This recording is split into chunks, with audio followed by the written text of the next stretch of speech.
Brilliance Audio presents A Fire Sparkling by Julianne MacLean, performed by Rosalyn Landor and Sarah Zimmerman.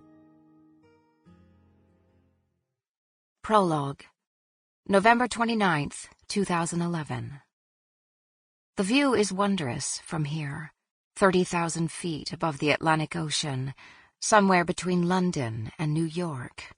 As I lay my head back and gaze out at the majesty of sunshine over fluffy white vapors, I take time to ponder all that I've learned over the past week, and where I will go from here. In 2 hours, this plane will touch down in New York, and I will make my way through customs. Then I'll meet my father, and he'll take me to my grandmother's farmhouse in Connecticut, where I'll deliver information that may upset the balance of an old woman's life. My name is Gillian Gibbons, and my grandmother just celebrated her 96th birthday. Her mind is quick and sharp, but her body has grown frail lately. She's thin, with bony, blue-veined hands, and she moves carefully when she walks, as if she expects the ground to shift under her feet. When I think of her that way, it's almost impossible to imagine how tough she once was, in her younger days, long before I was born. Until this week, I hadn't known what she'd been through during the war, or what she'd sacrificed. Now I understand how brave she was, how full of life and energy. Yet I feel betrayed because of what she kept hidden from us all our lives. I'm still not over the shock of it, and neither is my father. But we must forgive her, of course we must, now that we know the full story. And I must forgive myself, too, for my own mistakes. If my grandmother was able to put the broken pieces of her life back together again, then surely I can do the same.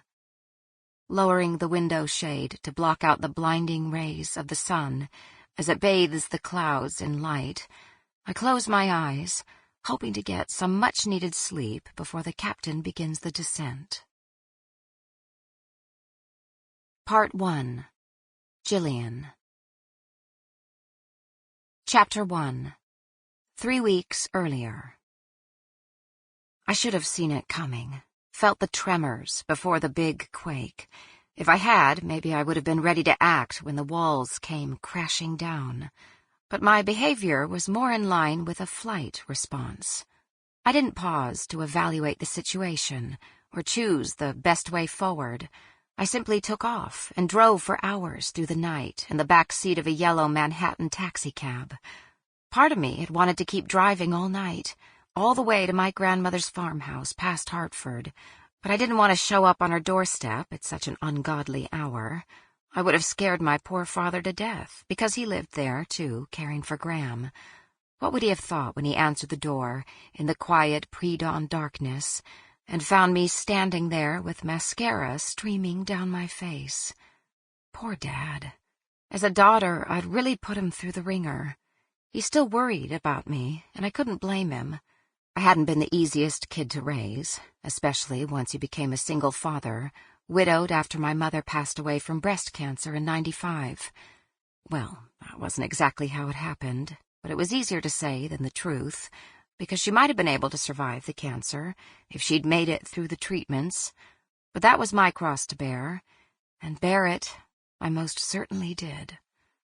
Tossing the crisp white hotel duvet aside, I pushed thoughts of Mom from my mind, sat up on the edge of the bed, and rubbed my eyes to try and rouse myself to face this day. I hadn't had that much to drink last night, only 2 glasses of champagne when the toasts were being delivered, but I felt hungover nonetheless. Probably because of the all-night tears mixed with waves of rage. It was a wonder I hadn't gotten up and smashed something. What I needed was a shower. After rising to my feet, I padded to the bathroom, where I was grateful for the sensation of hot water flowing over my body, cleansing away the heartbreaking image of Malcolm with that young blonde. It was difficult to believe that 24 hours ago my life had seemed almost perfect. I had been in love with an amazing man, and I had thought I was about to become engaged. Sample complete. Ready to continue?